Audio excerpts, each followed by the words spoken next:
Assalamualaikum warahmatullahi wabarakatuh. Perkenalkan, nama saya Ahmad Febian Rosidi, Prodi Teknik Pertanian. Saya akan menjelaskan mengenai 3 materi mata kuliah Pancasila. Yang pertama adalah jelaskan 4 landasan Pancasila. Pancasila memiliki 4 landasan. Yang pertama, landasan historis. Landasan historis memiliki arti Pancasila yang didasarkan pada sejarah bangsa Indonesia sendiri. Nilai-nilai Pancasila yang didapat itu berasal dari bangsa Indonesia, sehingga bangsa Indonesia tidak bisa dipisahkan dari nilai-nilai Pancasila. Yang kedua, landasan kultural. Landasan kultural adalah Pancasila yang didasarkan pada nilai-nilai budaya yang dimiliki bangsa Indonesia. Maka dari itu, disinilah peran penting penerus generasi bangsa, terutama pada kalangan intelektual kampus beserta seluruh lapisan masyarakat, memang seharusnya sudah mendalami secara dinamis, dalam arti mengembangkannya lebih dalam lagi di era yang sudah modern ini. 3. Landasan yuridis. Landasan yuridis adalah penyelenggara pendidikan Pancasila yang didasarkan perguruan tinggi dan didasarkan ketentuan-ketentuan hukum yang berlaku di Indonesia. 4. Landasan filosofis. Landasan filosofis bersumber dari adanya pandangan-pandangan di dalam filsafat pendidikan menyangkut keyakinan hakikat manusia, keyakinan adanya sumber nilai, keyakinan pengetahuan dan pengetahuan dan mengenai kehidupan yang lebih baik dijalankan. Materi yang kedua adalah jelaskan tujuan pendidikan Pancasila. Tujuan pendidikan Pancasila menurut Undang-Undang Nomor 2 Tahun 1989 tentang Sistem Pendidikan Nasional juga tercantum dalam Dikti nomor 38 Dikti Kep 2033 ialah guna menunjukkan arah tujuan moral dan diharapkan dapat terrealisasi di kehidupan masyarakat setiap harinya, yakni tingkah laku yang memperlihatkan ketakwaan, memperlihatkan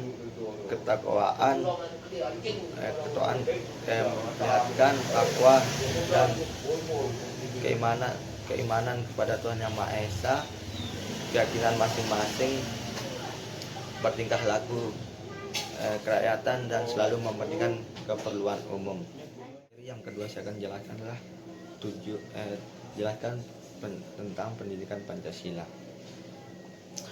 Tujuan pendidikan Pancasila menurut Undang-Undang Nomor 2 Tahun 1989 tentang Sistem Pendidikan Nasional juga tercantum dalam SK Dirjen Nomor 38 Dikti Kep atau 2003 ialah guna menunjukkan arah tujuan dan moral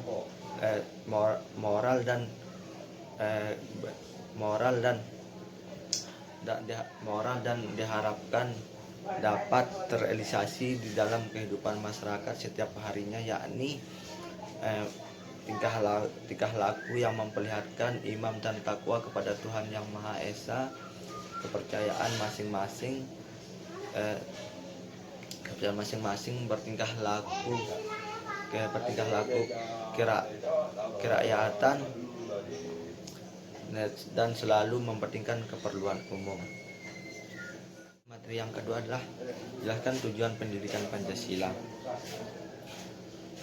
Tujuan pendidikan Pancasila menurut Undang-Undang Nomor 2 Tahun 1989 tentang Sistem Pendidikan Nasional juga tercantum dalam SK Dirjen Nomor 38 Dikti atau Kep atau 2003 ialah guna menunjukkan arah tujuan moral dan diharapkan dapat terrealisasi di dalam kehidupan masyarakat setiap harinya, yakni tingkah laku yang memperlihatkan iman dan takwa kepada Tuhan Yang Maha Esa, keyakinan masing-masing, bertingkah laku kerakyatan, dan selalu mementingkan keperluan umum. Dan materi yang ketiga adalah jelaskan kedudukan dan fungsi Pancasila. Yang pertama adalah kedudukan Pancasila. Pertama, sebagai dasar negara. Dua, sebagai pandangan hidup. Tiga, sebagai jiwa kepribadian bangsa. Empat, sebagai tujuan yang akan dicapai bangsa Indonesia. Lima, sebagai perjanjian leluhur rakyat Indonesia. Enam, sebagai sumber segala hukum. Dan fungsi Pancasila adalah yang pertama, Pancasila sebagai panduan hidup bangsa Indonesia. Dua, Pancasila sebagai segala sumber hukum di Indonesia. Tiga, Pancasila sebagai perjanjian leluhur. Empat, Pancasila sebagai falsafah hidup bangsa Indonesia. Mungkin ini yang dapat saya sampaikan. Lebih atau kurangnya saya mohon minta maaf. Wabillahi taufiq wal hidayah. Assalamualaikum warahmatullahi wabarakatuh.